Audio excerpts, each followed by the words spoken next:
everyone. So I just hope that all of you are doing well. So we'll be continuing our series for electrostatics chapters. Till now, we have uploaded 2 videos for the same, and this is probably going to be the last video in which we shall practice some questions. So I just want you all to go through the previous videos so that you build up your concepts, and now we'll practice some questions. So this is our first question. I hope you. I want you all to read this.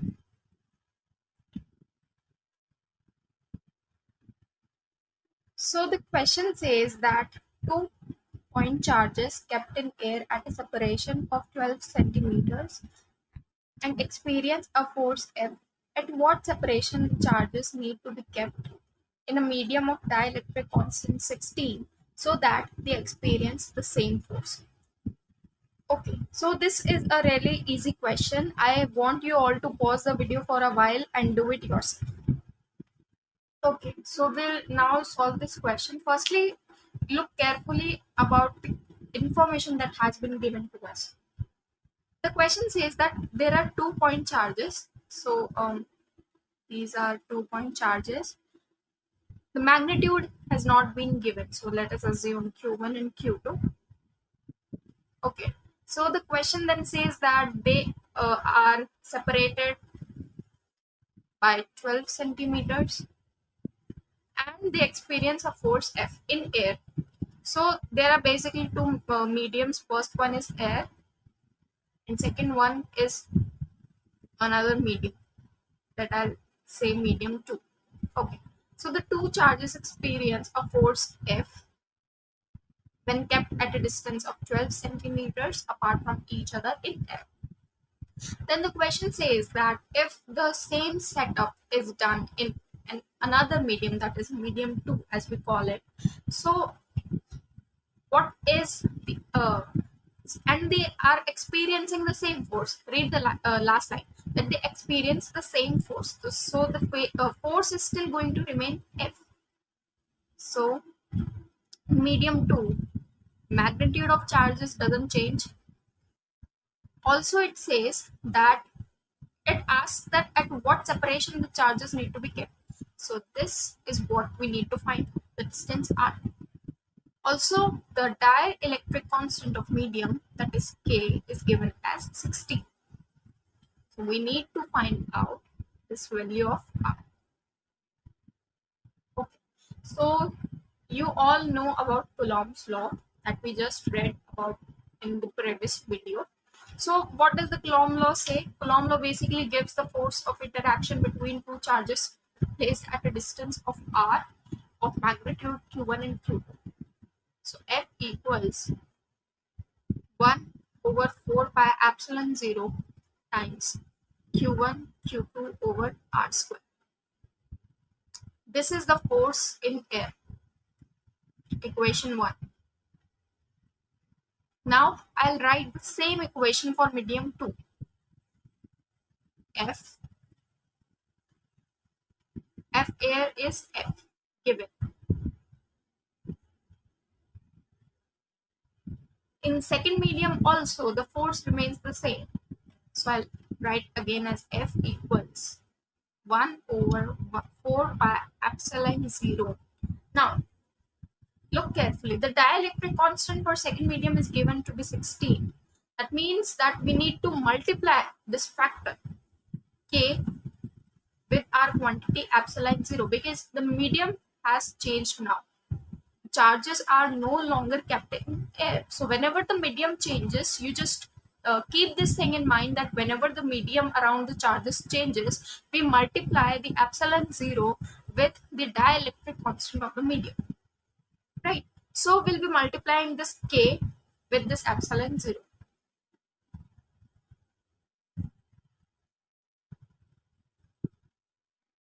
So our new formula becomes F equals 1 over 4 pi epsilon 0 K times Q1 Q2 by Q1 Q2 because the magnitude of both the charges still remains the same, right? Over we need to find out this R, so R square. This is my equation second. Now what we can do, these LHS, the quantities in LHS are equal, no? Because the system of charges experience the same force in both the mediums. So the quantities in LHS are equal. So we'll simply equate equations 1 and 2. So we'll get 1 over 4 pi epsilon 0 q1 q2 over r square equals 1 over 4 pi epsilon 0 k times q1 q2 on r1. Let me just say, call it r1 r square. Now value of r1 is given, right? That is 12 centimeters. So simply putting the value of r1 as 12, we'll get q1 q2. Now let's cancel the quantities. 4 pi epsilon 0, 4 pi epsilon 0 cancel. q1 q2 also gets cancelled. So we are left with 1 over r1 square equals 1 over k times r square, since r1 equals 12. And how do I know that? Because it is given. So simply substituting the values, we get r square equals r1 square over k, or simply r equals, when I take root both of the sides. Now in the end, I'll put the values. So r equals 12 over, what is the value of k? It is 16. So r over root 16, that means 12 root 16 is 4. So my distance is 3 centimeters. What does that mean? In the new medium that we call as medium 2, we need to keep both of the charges at a distance of 3 centimeters in order to experience the same force that they do in air. So this was our first question. I hope you all got it. Okay, so let us proceed to second question, which basically says that two small particles, each of charge q, mass m, kept at a separation r in air and are in equilibrium. Find out the specific charge. Again, a really simple question. So I want all of you to read the question carefully and try it once by yourself. So please pause the video and try it. Okay. So we'll first jot down the equation that has been given in the question. So the question basically says that there are two small particles. So always try to draw a rough diagram so that you give a basic idea of the question, or to get this feel of the question, that what exactly it is trying to ask from you. So diagrams usually make solution easier. So there are two small particles with charge q and mass m. They are basically identical particles. That means they both have same charge q and same mass m. They are at a distance of r from each other. The distance between them is r, and they are kept in air. Further, the question says that the system is in equilibrium. So find out the specific charge. They both are in equilibrium. So what does this mean? When do we say that our system is in equilibrium? We say that our system is in equilibrium only and only when the net force acting on the system is 0. Right? So if the net force acting on our system that consists of these two charges turns out to be 0, then we'll say that okay, this system is in equilibrium. Now our question says that they are in equilibrium, which means that the net force acting on these two charges should be 0. Now let us consider the possibilities of various forces acting over these. So what can be the forces acting over these? First can be electrostatic force. Why electrostatic force? Because They are both charged particles, and charged particles generally apply a force of electrostatics. So first is our electrostatic force. Okay, think about the second force. Okay, an interesting question that I should ask you all right now. Can a system be in equilibrium if it is only acted upon by one single force? Think about it. I'm saying that there's a system, there's a random system in which only one force is acting. Is there any possibility that the system can ever be in equilibrium? No, it cannot be. Why? Because there has to be some force that is nullifying its effect. We say that a system is in equilibrium only and only when the net force acting on the system is zero. Now you're saying that only one force acts on the system. Then how can this thing be ever in equilibrium? There has to be some force in exact opposite direction that nullifies the effect. If this force F say pushes the box in the right direction, there has to be a force F with equal magnitude and exactly opposite direction that tends to push the box in the left direction, so that they both nullify each other's effect. Getting me? So a system can never be in equilibrium if it is only acted upon by a single force. So this is clear that electrostatic force is definitely not the only force acting upon the system of these charges. So what can be the second force? Think about it.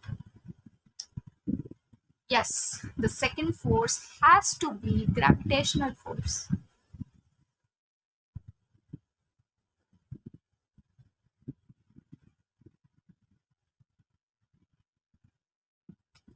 Now, we need to think that how these forces are nullifying each other's effect.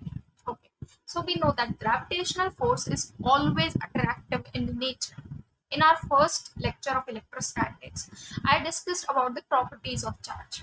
I told that like charges repel each other and opposite charges attract each other. So electrostatic force can be of attractive or repulsive in nature, right?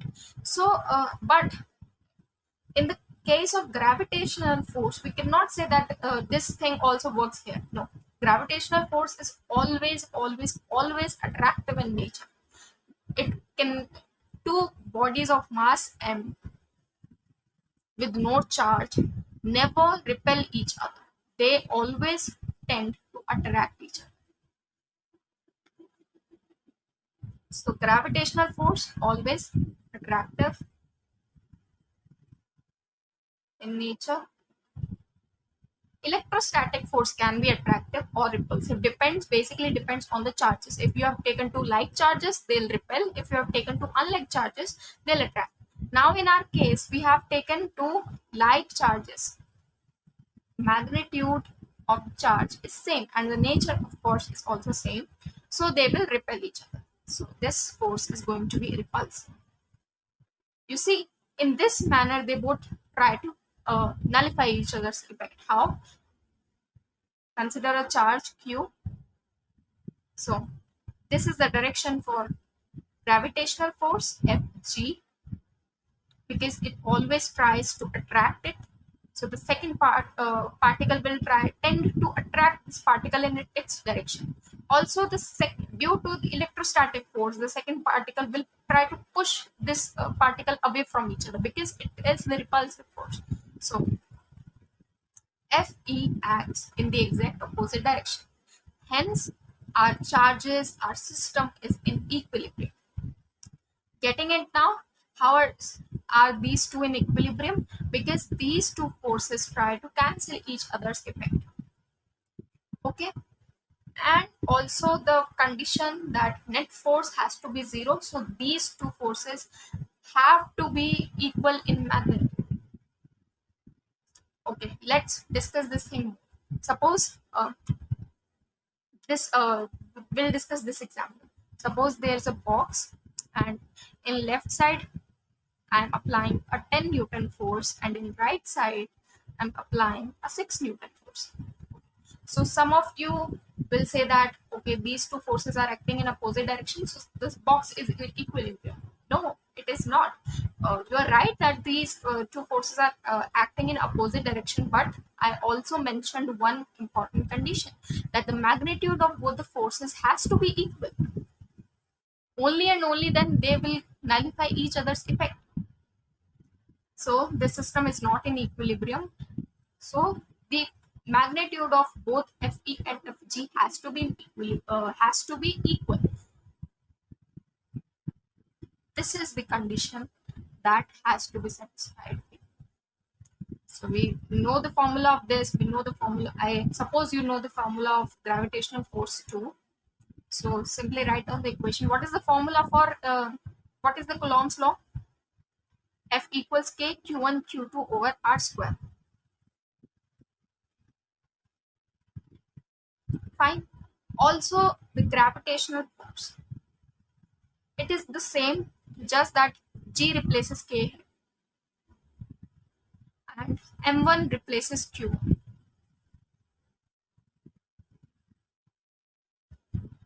Since the charges and masses of both these particles are same, this equation transforms into K times Q over R square equals G times M into M over R square. Got cancelled. Q square equals G M square. Now we need to find specific charge. What is specific charge? Specific charge is Q. It is a really important definition. Specific charge is the ratio of magnitude of charge over its mass. So let's transform this equation a little bit. Q square over M square equals G over K, taking root. This is our answer. And if you know that K equals 1 over 4 pi epsilon 0, we can again transform this equation as Q over M equals root, simply substituting it, 4 pi epsilon 0 G.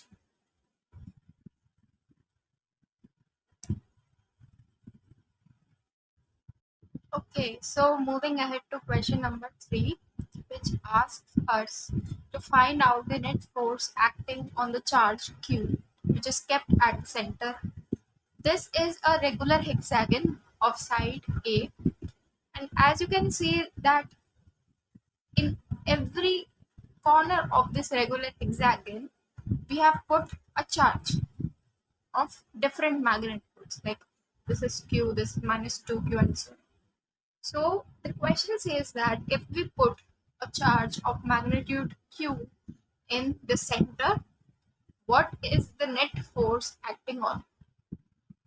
This is an interesting problem, and I want you all to, just pause the video for a while and try by yourself. Okay, so we'll try to make this problem a bit less complicated.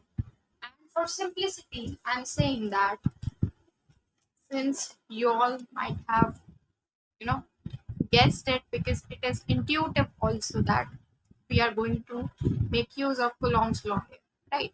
So what does Coulomb's law say? That F equals K Q1 Q2 over R square. This is what Coulomb's law means. Now the distance here, which is A, the distance I'll take as A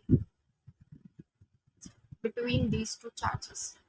This distance is also going to remain as A. Why? Because this is a regular hexagon and this triangle here is an equilateral triangle. These all angles are 60 degrees. So if one side of this equilateral triangle is A, it turns out that each side of this triangle has to be A.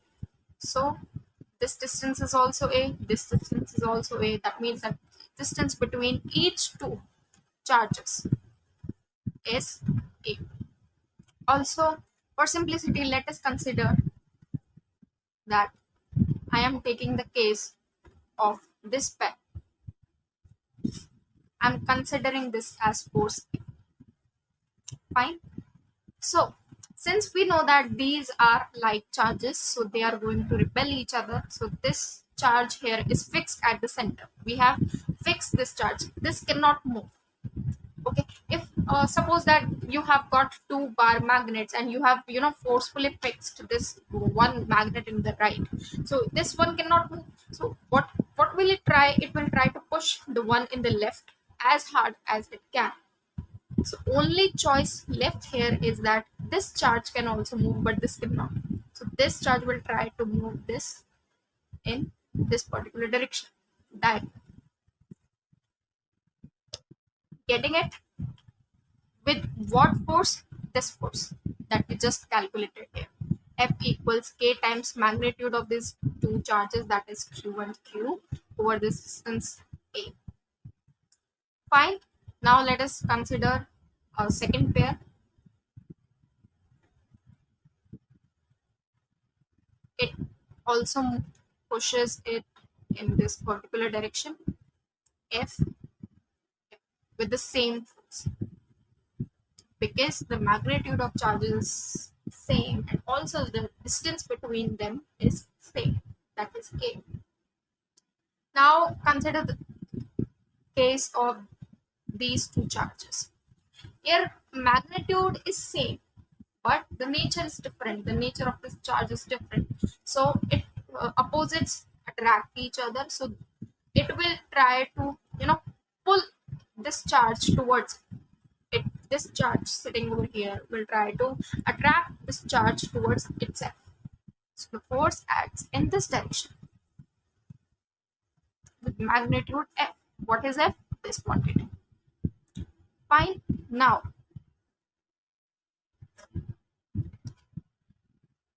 what will be the force here? You know that from Coulomb's law, F1 equals K times magnitude of both of these charges, that is Q and 4Q over A square, which turns out to be 4 times KQQ over A square. This quantity here is F, which F1 is 4 times of F.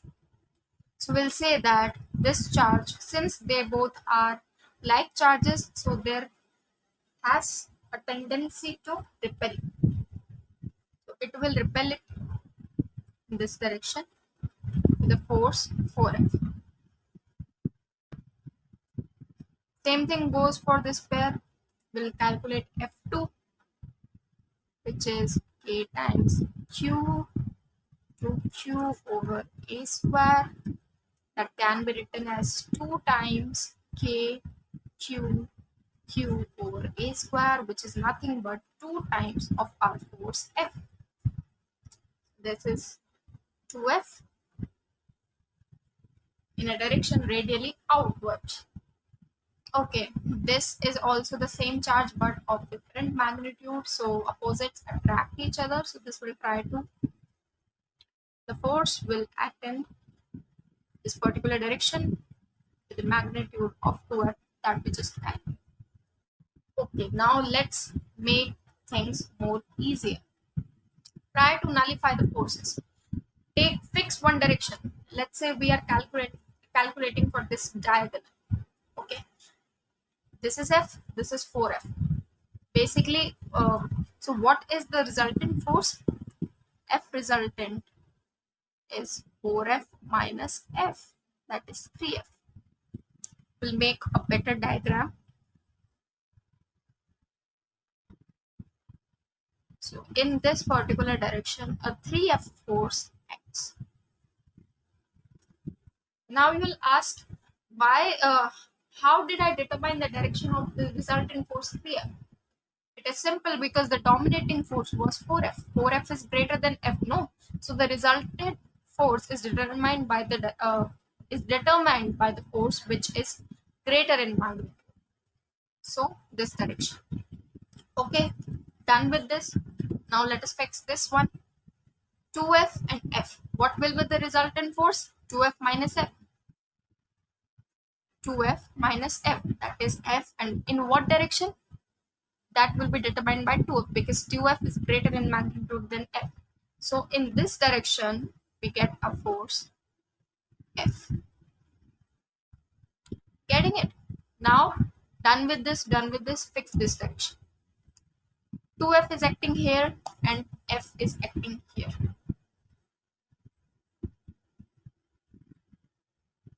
So the resultant force will be 2F minus F, and direction will be determined by, as I said, the force which is dominating in nature. In this case, it is 2F. So similarly, done with this. Yeah, so we are basically done with all the forces around here. So this problem just simplified into a better version, a better and simpler, I would say, of itself. Okay, now we only have to deal with three simple forces. So we'll make a vector diagram.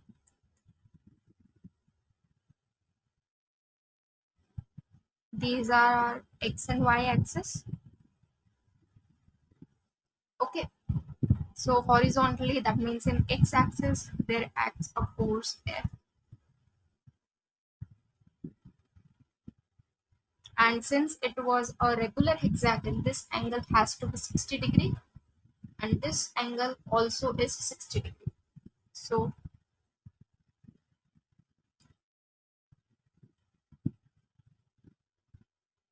three F acts with an angle of 60 degree from F also.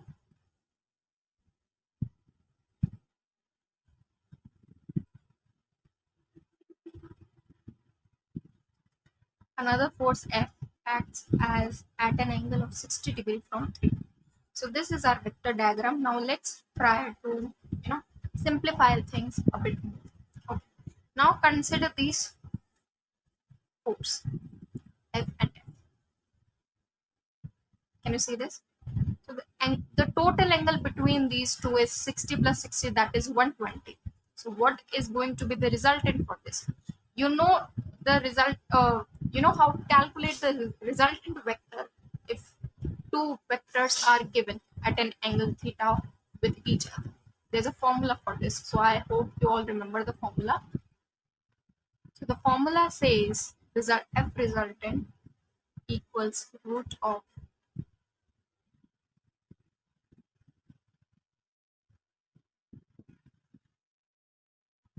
here F1 equals F2 equals F, and theta is 120. So simply putting all the values, we'll get F square plus F square plus 2F square. Cos 120 is minus half. So this will, on solving this, you will get the resultant force as F. Right. And since force is a vector quantity, we should also assign a direction to it. And what will be the direction? It will be exactly in the middle of these two forces acting. Why in the middle? Because they are of the same magnitude. So the resultant force will also act in the direction which 3F force is acting. So this reduces to much better vector diagram, I would say.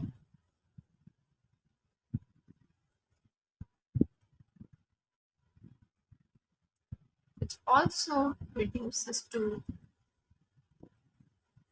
a force 4F acting at an angle of 60 degree from x-axis.